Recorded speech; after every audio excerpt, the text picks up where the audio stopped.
नमस्कार व्यूअर्स, और आप सब लोग कैसे हैं। आशा करती हूँ आप सब लोग अच्छे होंगे, स्वस्थ होंगे और मेरा शिव पुराण का पाठ अवश्य देखते होंगे।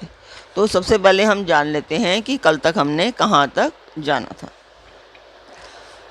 तो कल तक था कि ब्राह्मण देवता कह रहे थे कि आप ऐसे अयोग्य वर को आप अपनी क्या बेटी बहना चाहते हो। ये वो गिरिराज से कह रहे हैं। अचलराज, अवश्य ही आपका यह विचार मंगलदायक नहीं है। नारायण कुल में उत्पन्न ज्ञानियों में श्रेष्ठ गिरिराज, मेरे कथन का मर्म समझो। तुमने जिस पात्र को ढूंढा है वह इसे इस योग्य नहीं है। उसके हाथ में पार्वती का हाथ दिया जाए। शैलराज, तुम ही देखो, उनके एक भी भाई बंधु नहीं हैं। तुम तो बड़े बड़े रत्नों की खान हो, किंतु उनके घर में भूंजी भांग भी नहीं है। वे सर्वथा निर्धन हैं। गिरिराज, तुम शीघ्र ही अपने भाई बंधुओं से, मैना देवी से, सभी बेटों से और पंडितों से प्रयत्नपूर्वक पूछ लो, पर किंतु पार्वती से ना पूछना, क्योंकि उन्हें शिव के गुण दोषों की परख नहीं है। तो कल तक यहाँ तक था। शिव शिव आए थे एक ब्राह्मण का रूप धारण करके गिरिराज के पास, तो उन्होंने ये सब उनसे कहा था।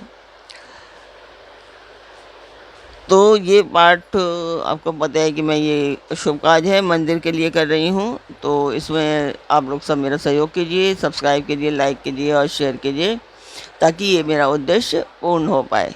तो जिस मंदिर का मैं वर्णन कर रही हूँ उस मंदिर की मैं वीडियो डालती हूँ, आप लोग देखें और मुझे बताएं कि आपको मेरा पाठ कैसा लगता है।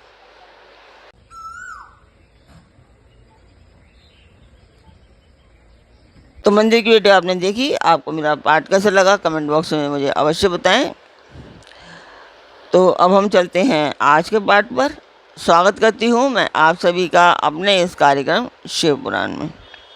तो आज के शिव पुराण के पाठ में है कि मैना का कोप भवन में प्रवेश, भगवान शिव का हिमवान के पास सप्तऋषियों को भेजना तथा हिमवान द्वारा उनका सत्कार, सप्तऋषियों तथा अरुंधति का और महर्षि वशिष्ठ का मैना और हिमवान को समझाकर पार्वती का विवाह भगवान शिव के साथ करने के लिए कहना।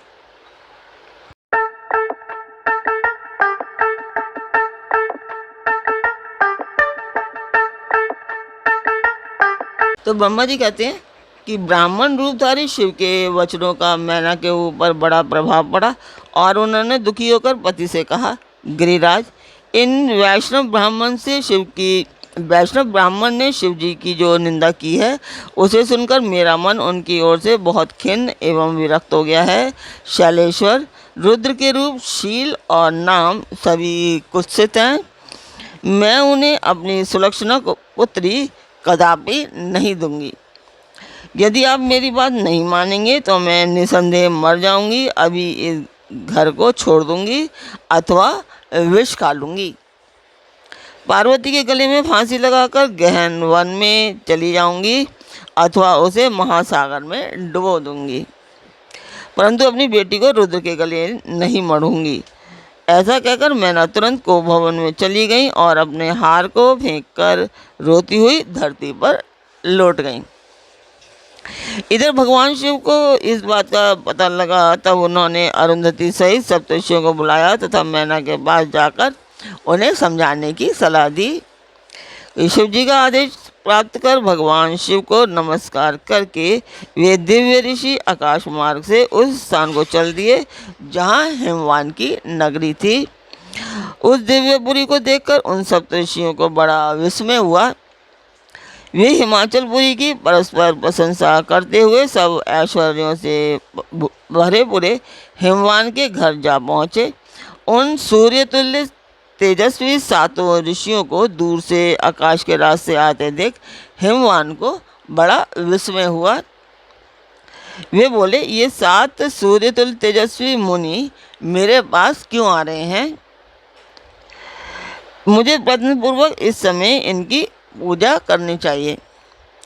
सबको सुख देने वाले हम गृहस्थ लोग धन्य हैं जिनके घर पर ऐसे महात्मा पदार्पण किया करते हैं। ब्रह्मा जी कहते हैं कि इसी समय वे मुनि आकाश से उतरकर पृथ्वी पर खड़े हो गए। उन्हें सामने देख हिमवान बड़े आदर के साथ आगे बढ़े और हाथ जोड़ मस्तक झुकाकर उन सप्तऋषियों को प्रणाम करने के पश्चात उन्होंने बड़े सम्मान के साथ उनकी सबकी पूजा की और उन्हें आगे करके कहा, मेरा गृह आश्रम आज धन्य हो गया। यूं कहकर उन्हें बैठने के लिए भक्तिपूर्वक आसन ला करके दिया। जब वे आसनों पर बैठ गए तब उनकी आज्ञा लेकर हिमवान भी बैठे और वहाँ उन ज्योतिर्मय महर्षियों से इस प्रकार बोले। तो हिमवान ने कहा,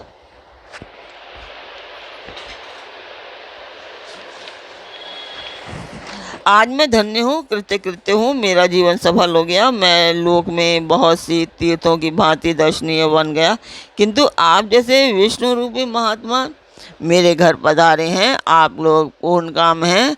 हम दीनों के घरों में आपका क्या काम हो सकता है?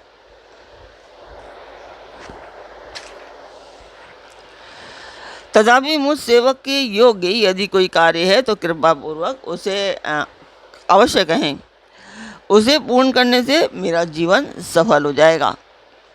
ऋषि बोले, शैलराज, भगवान शिव को जगत का पिता कहा गया है और शिवा जगन माता मानी गई हैं, अतः तुम्हें महात्मा शंकर को अपनी कन्या देनी चाहिए। हिमालय ऐसा करके तुम्हारा जन्म सफल हो जाएगा तथा तुम जगत गुरु के भी गुरु हो जाओगे, इसमें कोई संशय नहीं है। तो मुनीश्वर सप्तऋषियों का ये वचन सुनकर हिमवान ने दोनों हाथ जोड़कर उन्हें प्रणाम करके इस प्रकार कहा। हिमालय बोले, महाभाग सप्तऋषियों, आप लोगों ने जो बात कही है उसे शिव की इच्छा से मैंने पहले ही मान रखा था, किंतु प्रभु इन दिनों एक वैष्णव धर्मी ब्राह्मण ने आकर भगवान शिव के प्रति प्रसन्नतापूर्वक बहुत सी उल्टी बातें बताई हैं। तभी से शिवा की माता का ज्ञान भ्रष्ट हो गया है। वे अपनी बेटी का विवाह उस योगी रुद्र के साथ नहीं करना चाहती। ब्राह्मणों, वे बड़ा भारी हट करके मैले कपड़े पहन को भवन में चली गई हैं और समझाने पर भी समझ नहीं रही हैं। मैं भी उस वैष्णव ब्राह्मण की बात सुनकर ज्ञान भ्रष्ट हो गया हूँ। आपसे सच कहता हूँ कि भिक्षुक रूपधारी महेश्वर को बेटी देने में मेरी भी अब इच्छा नहीं है। तो ब्रह्मा जी कहते हैं, नारद, मुनियों के बीच में बैठे हुए शैलराज शिव की माया से मोहित हो उपयुक्त बात कहकर चुप हो रहे। तब उन सभी सप्तऋषियों ने शिव की माया की प्रशंसा करके मेनका के पास अरुंधति को भेजा। पति की आज्ञा पाकर ज्ञानदायिनी अरुंधति देवी तुरंत उस घर में गई जहाँ मैना पार्वती थी। जहाँ जाकर उन्होंने देखा कि मैना शोक से आकुल होकर पृथ्वी पर पड़ी हैं। तब उन साध्वी देवी ने बड़ी सावधानी के साथ मधुर एवं हितकर बात कही। अरुंधति का स्वर सुनकर मेनका शीघ्र उठ गई और लक्ष्मी जैसी तेजस्विनी उन पतिव्रता देवी के चरणों में मस्तक रखकर बोली। मैना ने कहा, अहो, हम पुण्य जन्म जीवों को आज यह किस पुण्य का फल प्राप्त हुआ है कि हमारे इस घर में जगतस्रष्टा ब्रह्मा जी की पुत्र वधू और महर्षि वशिष्ठ की पत्नी पधारी हैं। देवी, आप किस लिए आई हैं यह मुझे बताइए। मैं और मेरी पुत्री आपकी दासी के समान हैं, आप हम पर कृपा कीजिए। मेनका के ऐसा कहने पर साध्वी अरुंधति ने उनको बहुत अच्छी तरह समझाया बुझाया और उन्हें साथ ले वे प्रसन्नतापूर्वक उस स्थान पर आईं जहाँ वे सप्तऋषि विद्यमान थे। सप्तऋषिगण बातचीत में बड़े निपुण थे। उन सब ने भगवान शिव के युगल चरणविंदों का स्मरण करके शैलराज को समझाना आरंभ किया। तो ऋषि बोले, शैलेंद्र, हमारा शुभ कारक वचन सुनो। तुम पार्वती का विवाह शिव के साथ कर दो और संहार करता रुद्र के ससुर हो जाओ।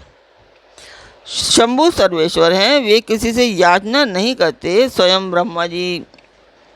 स्वयं ब्रह्मा जी ने तारकासुर के विनाश के लिए एक वीर पुत्र उत्पन्न करने के लिए उद्देश्य को लेकर भगवान शिव से यह प्रार्थना की है कि वे विवाह कर लें। भगवान शंकर तो योगियों के शिरोमणि हैं, वे विवाह के लिए उत्सुक नहीं हैं। केवल ब्रह्मा जी की प्रार्थना से ही वे महादेव तुम्हारी कन्या का पानी ग्रहण करेंगे। तुम्हारी पुत्री ने तपस्या की थी, उस समय उनके सामने उन्होंने उनसे विवाह की प्रतिज्ञा कर ली थी। इन्हीं दो कारणों से वे योगीराज शिव विवाह करेंगे। ऋषियों की यह बात सुनकर हिमालय हंस पड़े और कुछ भयभीत हो विनय पूर्वक बोले। हिमालय ने कहा, मैं शिव के पास कोई राजोचित सामग्री नहीं देखता हूँ। उनका ना कोई घर है, ना ऐश्वर्य है और ना कोई स्वजन या बंधु बांधव ही है। मैं अत्यंत निर्लिप्त योगी को अपनी बेटी देना नहीं चाहता।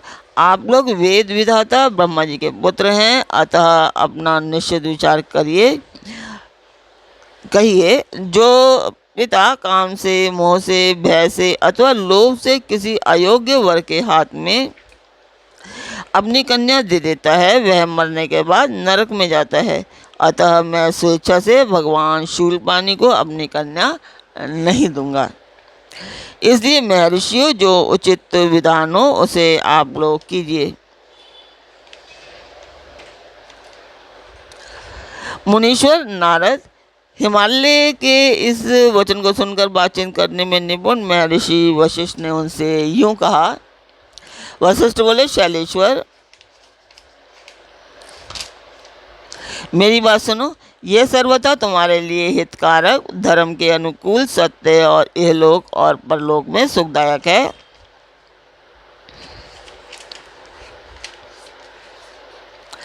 शैलराज, लोक और वेद में तीनों प्रकार के वचन उपलब्ध होते हैं।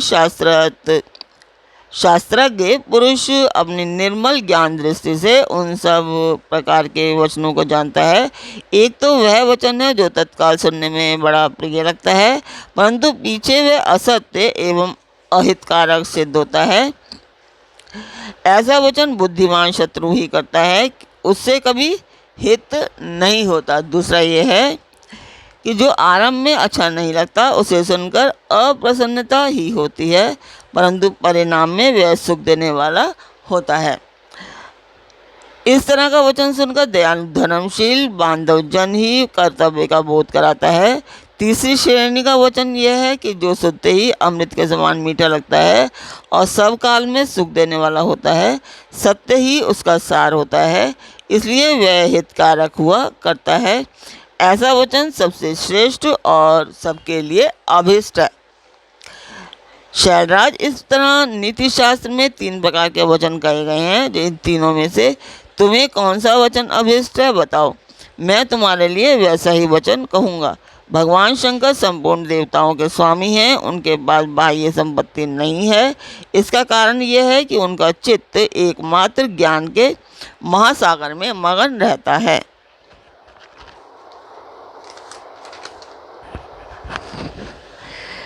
जो ज्ञानानंद स्वरूप और सबके ईश्वर हैं, उन्हें लौकिक बाह्य वस्तु की क्या इच्छा होगी। गृहस्थ पुरुष राज्य और संपत्ति से सुशोभित होने वाले वर को अपनी पुत्री देता है, क्योंकि किसी दीन दुखी को कन्या देने से पिता कन्याघाती होता है, उसे कन्या के वध का पाप लगता है। कौन जानता है कि भगवान शंकर दुखी हैं। कुबेर जिनके किंकर हैं और जो अपनी भूभंग की लीला मात्र से संसार की सृष्टि और संहार करने में समर्थ है, जिन्हें गुणातीत परमात्मा और प्रकृति से परे परमेश्वर कहा गया है। सृष्टि पालन और संहार करने वाली, जिनकी त्रिवेद मूर्ति ही ब्रह्मा विष्णु और हर नाम धारण करती है, उन्हें कौन निर्धन अथवा दुखी कह सकता है। ब्रह्मलोक में निवास करने वाले ब्रह्मा, क्षीर सागर में रहने वाले विष्णु तथा कैलाशवासी हर, ये सब शिव की ही विभूतियाँ हैं।